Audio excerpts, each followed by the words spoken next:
With your first News at 6 Sports, here's Lee Timmerman. You know, in the sports world, our calendar follows the high school and college athletic seasons, so the start of the summer marks the end of the year, which is why our year-end awards come out each June. We start with our highest honor. It's called Special Achievement, and it takes 75% vote.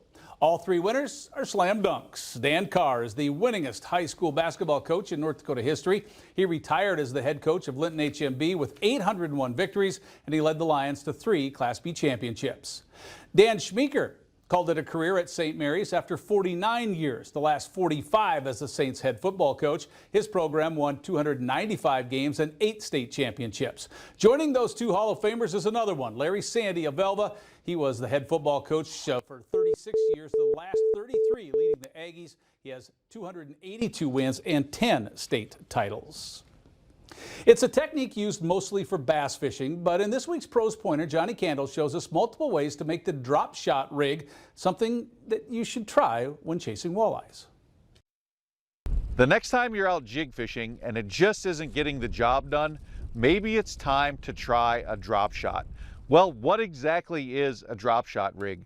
It's nothing more than placing the weight at the end of your line below your hook rather than between your hook and your fishing rod. Now, there's several types of sinkers we can use when rigging a drop shot.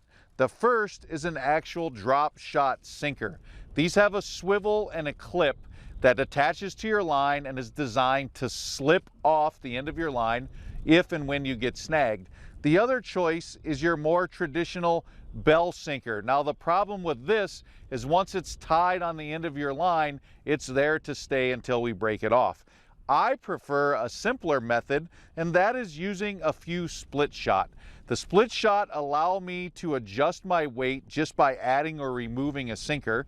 They'll slide off of the end if I get snagged, and it allows me to adjust the distance I'm fishing from the bottom just by sliding the sinkers up and down the line.